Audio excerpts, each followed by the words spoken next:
और दोस्तों स्वागत है आपका अपने YouTube channel target civil services में। आज है 11 अप्रैल और मध्य प्रदेश के डेली करंट अफेयर में आज हम 9 अप्रैल से लेकर 11 अप्रैल तक जितने भी इंपॉर्टेंट करंट अफेयर होंगी Madhya Pradesh daily current affair से रिलेटेड उन पर डिस्कस करेंगे। तो लेक्चर लास्ट तक ध्यान से देखिएगा। तो देखिए इसमें पहला क्वेश्चन है हमारा, हाल में लेखिका रंजना चितले द्वारा लिखित पुस्तक जनजातीय योद्धा पुस्तक का विमोचन किसके द्वारा किया गया है? तो ये हमारे मध्य प्रदेश के मुख्यमंत्री शिवराज सिंह चौहान जी के द्वारा किया गया है। तो इसका आंसर क्या जाएगा? Option number B. ठीक है, शिवराज सिंह चौहान। अभी हाल ही में जनजातीय योद्धा पुस्तक का विमोचन किया गया है। इसकी लेखिका कौन है? रंजना चितले। और इसका विमोचन किसने किया है? हमारे मध्य प्रदेश के मुख्यमंत्री शिवराज सिंह चौहान जी के द्वारा। मंगूभाई पटेल जी हमारे मध्य प्रदेश के राज्यपाल है। इकबाल सिंह बैस हमारे मध्य प्रदेश के मुख्य सचिव है। गिरीश गौतम हमारे मध्य प्रदेश के विधानसभा अध्यक्ष हैं। इस पुस्तक का पूरा नाम देखिए तो जनजातीय योद्धा स्वाभिमान और स्वतंत्रता का संघर्ष। विषय क्या है? जनजातीय योद्धाओं के पराक्रम पर केंद्रित है ये। और मध्य प्रदेश सहित अन्य राज्यों के 75 जनजातीय नायकों का विवरण है इसमें। तो दोस्तों हमारा हाल ही में मुख्यमंत्री शिवराज सिंह चौहान ने मां ताप्ती कॉरिडोर कहां बनाए जाने की घोषणा की है? तो ये मुल्ताई में।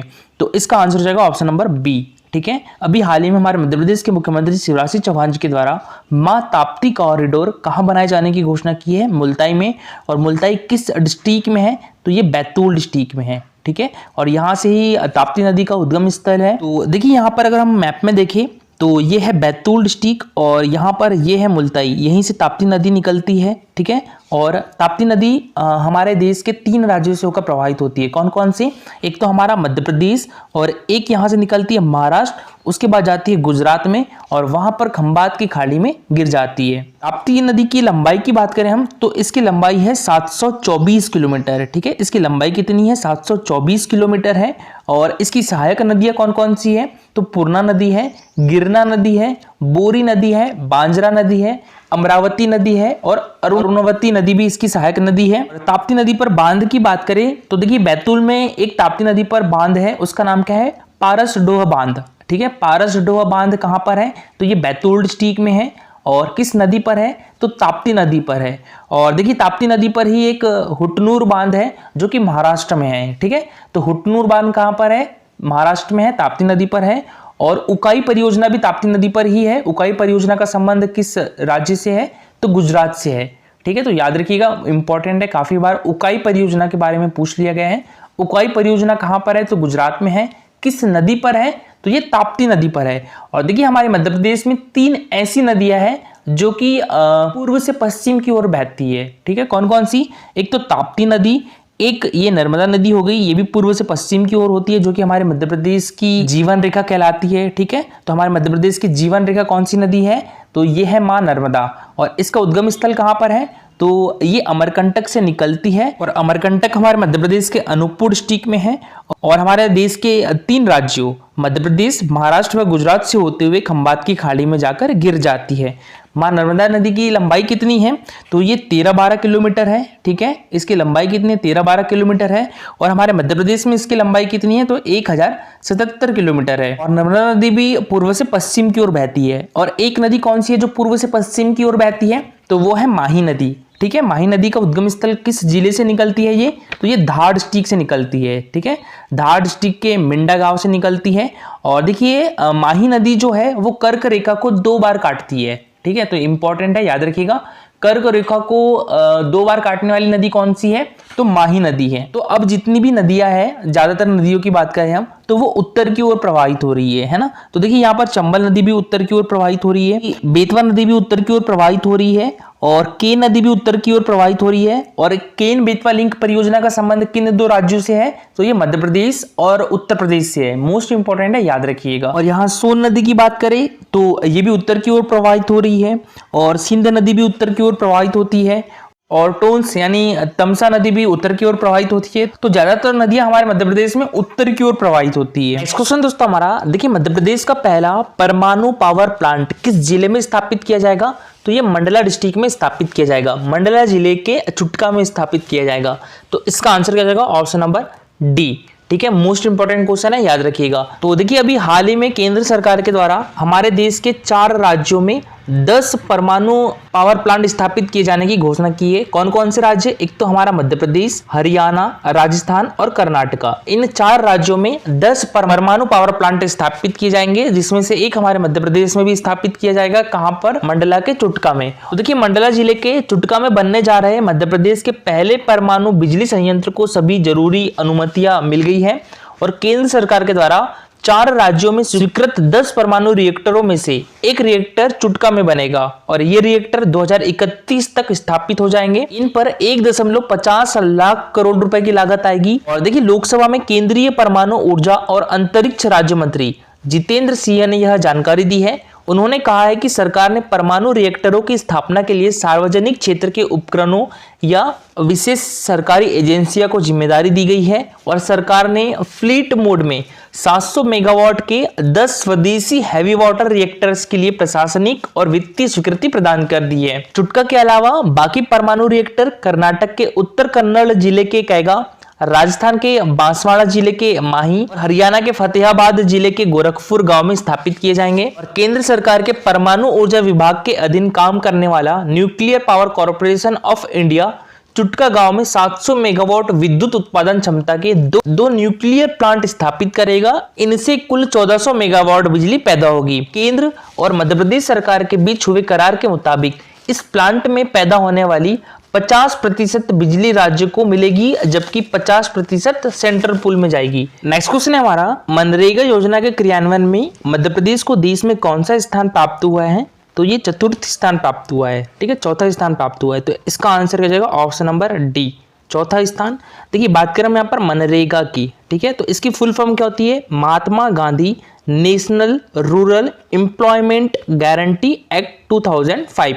ठीक है, हिंदी में महात्मा गांधी राष्ट्रीय ग्रामीण रोजगार गारंटी अधिनियम। देखिए, मनरेगा की बात करें तो ये कब से लागू किया गया था? 2 फरवरी 2006 से लागू किया गया था। ठीक है, महात्मा गांधी राष्ट्रीय ग्रामीण रोजगार गारंटी अधिनियम 23 अगस्त 2005 को पारित किया गया था। पहले इसका नाम राष्ट्रीय ग्रामीण रोजगार गारंटी अधिनियम था, बाद में इसका नाम महात्मा गांधी राष्ट्रीय ग्रामीण रोजगार गारंटी अधिनियम किया गया। देखिए, मध्य प्रदेश सरकार ने मनरेगा के क्रियान्वयन में देश में 4थे क्रम पर होने का दावा करते हुए बताया है कि राज्य में महात्मा गांधी राष्ट्रीय ग्रामीण रोजगार गारंटी योजना के जरिए शुरुआत से अब तक बुनियादी विकास कार्यों एवं ग्रामीण की बेहतरी के लिए 17,730 करोड़ 26 लाख रुपए खर्च किए गए हैं। इससे 9,78,000 से अधिक कार्य हुए हैं एवं ग्रामीण मजदूरों को 132 करोड़ मानव दिवस का रोजगार उपलब्ध करवाया गया है। नेक्स्ट क्वेश्चन है हमारा, देश का पहला human capital bank Madhya Pradesh के किस जिले में खोला गया है? तो ये शाजापुर जिले के सुजालपुर में खोला गया है। ठीक है, शाजापुर जिले के सुजालपुर तहसील में देश का पहला ह्यूमन कैपिटल बैंक खोला गया है। अच्छा, ह्यूमन कैपिटल बैंक खोले जाने का उद्देश्य क्या है? तो इसका उद्देश्य 18 साल से लेकर 35 साल के 10वीं पास युवाओं को ट्रेनिंग देकर जॉब की गारंटी देना है। तो ये भी इंपॉर्टेंट क्वेश्चन है, याद रखिएगा। देश का पहला ह्यूमन कैपिटल बैंक हमारे मध्य प्रदेश के किस जिले में खोला गया है? शाजापुर जिले के सुजालपुर तहसील में खोला गया है। तो देखिए, देश के पहले ह्यूमन कैपिटल बैंक की शुरुआत हमारे मध्य प्रदेश के शाजापुर जिले की सुजालपुर तहसील में मार्च से शुरू हो चुकी है और इस बैंक का सीधा लक्ष्य 18 से 35 साल के 10वीं पास युवाओं को ट्रेनिंग देकर जॉब की गारंटी देना है। बैंकिंग कॉन्सेप्ट पर तैयार किए गए इस ह्यूमन कैपिटल बैंक योजना के तहत स्किल्ड लोगों को पहले ट्रेनिंग दी जाएगी, फिर जॉब की गारंटी दी जाएगी।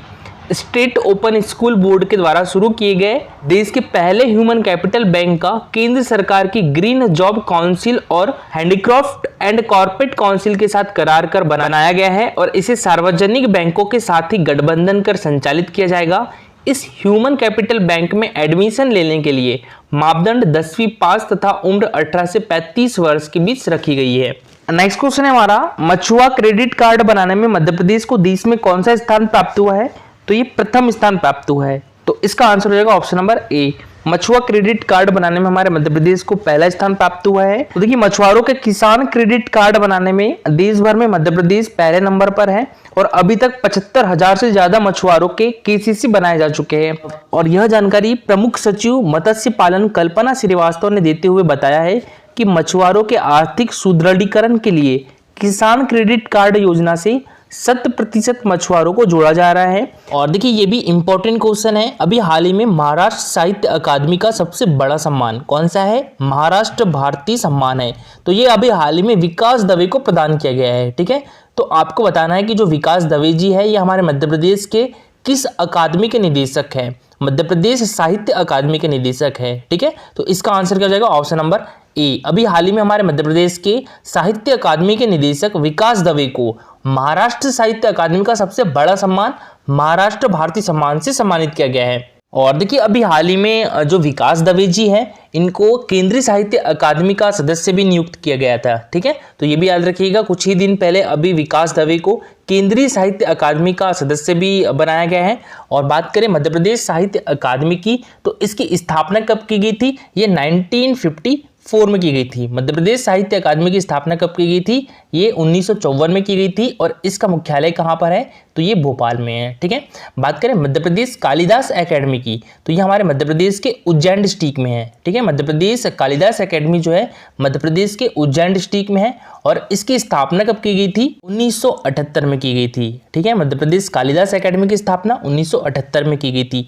और बात करें यहाँ पर हम मध्य प्रदेश तुलसी एकेडमी की, यहाँ पर बहुत लोगों को कंफ्यूज होता है कि मध्य प्रदेश तुलसी एकेडमी कहाँ पर है? तो ये भी भोपाल में ही है। ठीक है, याद रखिएगा, इंपॉर्टेंट है।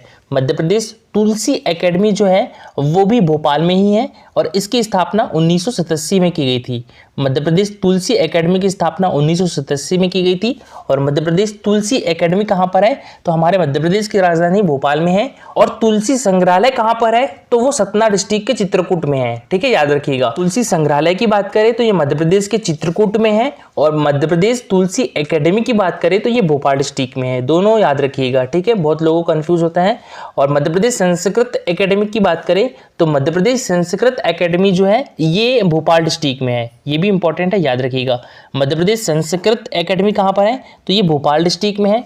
और मध्य प्रदेश संस्कृत एकेडमी की स्थापना कब की गई थी? ये 1985 में की गई थी। ठीक है, तो देखिए अभी हाल ही में महाराष्ट्र साहित्य अकादमी का सबसे बड़ा सम्मान महाराष्ट्र भारती सम्मान विकास दवे को प्रदान किया गया है। और विकास दवे जी हमारे मध्य प्रदेश साहित्य अकादमी के निदेशक भी है।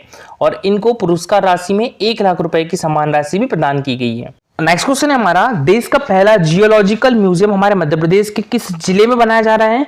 तो ये ग्वालियर जिले में बनाया जा रहा है। तो इसका आंसर हो जाएगा ऑप्शन नंबर सी। ठीक है, अभी हाल ही में देश का पहला जियोलॉजिकल म्यूजियम हमारे मध्य प्रदेश के ग्वालियर जिले में बनाया जा रहा है। जनजाति म्यूजियम कहाँ है हमारे मध्य प्रदेश में? तो ये भोपाल डिस्ट्रिक्ट में है। और देखिए मध्य प्रदेश का पहला पुलिस म्यूजियम कहाँ बनाया गया है? तो ये बैतूल डिस्ट्रिक्ट में बनाया गया है। ठीक है, तो देखिए देश का पहला जियोलॉजिकल म्यूजियम ग्वालियर में 35 करोड़ रुपए की लागत से बनकर तैयार हो रहा है। और इसकी पहली gallery geological survey of India के director general doctor S Raju को हैंडओवर कर दी है। इस दौरान डायरेक्टर जनरल डॉक्टर राजू व नगर निगम आयुक्त किशोर कान्याल सहित अन्य अधिकारियों ने म्यूजियम की पहली गैलरी का जायजा भी लिया है। देखिए हो सकता है कि प्रधानमंत्री नरेंद्र मोदी इस म्यूजियम का उद्घाटन कर सकते हैं। और देखिए कल का हमारा क्वेश्चन था, हाल ही में माधव नेशनल पार्क में कितने बाघ छोड़े गए हैं? तो ये 2 बाघ छोड़े गए हैं। तो इसका आंसर हो जाएगा ऑप्शन नंबर ए। ठीक है, 2 बाघ। तो अभी हाल ही में माधव नेशनल पार्क में 2 बाघ छोड़े गए हैं। और यहाँ पर 2 बाघ जो लाए गए इसमें से एक मादा है और एक नर है। तो जो मादा बाघ है उसको कहाँ से लाया गया है? तो उसको बांधवगढ़ नेशनल पार्क से लाया गया है। जो नर बाघ है उसको कहाँ से लाया गया है? तो इसको सतपुड़ा राष्ट्रीय उद्यान से लाया गया है। और देखिए इसको किस किस के द्वारा छोड़ा गया है? तो ये हमारे मध्य प्रदेश के मुख्यमंत्री शिवराज सिंह चौहान जी भी उपस्थित थे। हमारे देश के केंद्रीय नागरिक एवं उड्डयन मंत्री ज्योतिरादित्य सिंधिया भी उपस्थित थे। और बात करें हम यहाँ पर माधव नेशनल पार्क की, तो ये हमारे मध्य प्रदेश के किस डिस्ट्रिक्ट में है? तो ये हमारे मध्य प्रदेश की शिवपुरी डिस्ट्रिक्ट में है। ठीक है, और इसकी स्थापना कब की गई थी? तो ये 1958 में की गई थी। माधव राष्ट्रीय उद्यान की स्थापना कब की गई थी? 1958 में की गई थी।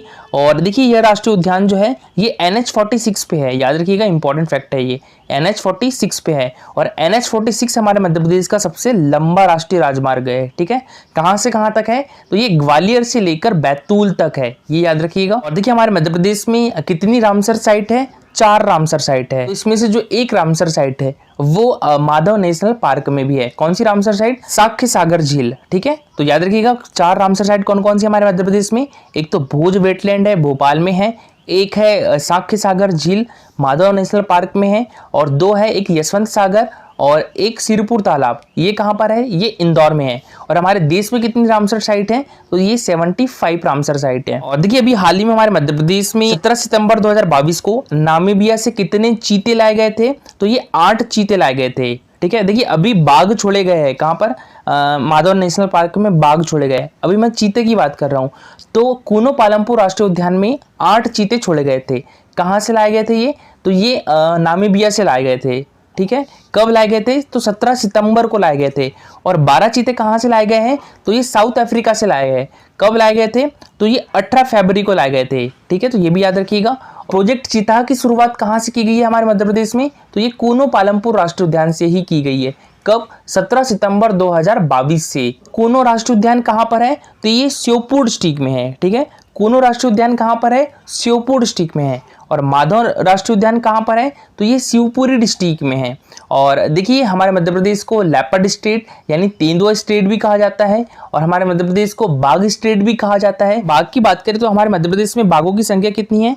तो 526 है। ठीक है, ये बाघ रिपोर्ट 2018 के अनुसार है। और दूसरे नंबर पर कौन सा राज्य है? कर्नाटका है। कर्नाटका में बाघों की संख्या कितनी है? 524 है। और उत्तराखंड में बाघों की संख्या कितनी है? 442 है। तो ये याद रखिएगा। और देखिए आज के लिए आपका क्वेश्चन है, एशिया का पहला हेलीकॉप्टर ट्रेनिंग सेंटर हमारे मध्य प्रदेश के किस शहर में खुलेगा? इंदौर में, भोपाल में, खजुराहो में या जबलपुर में? तो इसका आंसर पूरा डिटेल में दीजिएगा। और देखिए ये है हमारा Telegram channel target civil services. तो इस पर डेली 20 क्वेश्चन के क्विज होते हैं, तो इसमें आप भी पार्टिसिपेट कर सकते हो। टेलीग्राम चैनल की लिंक आपको हमारे वीडियो के डिस्क्रिप्शन बॉक्स में मिल जाएगी।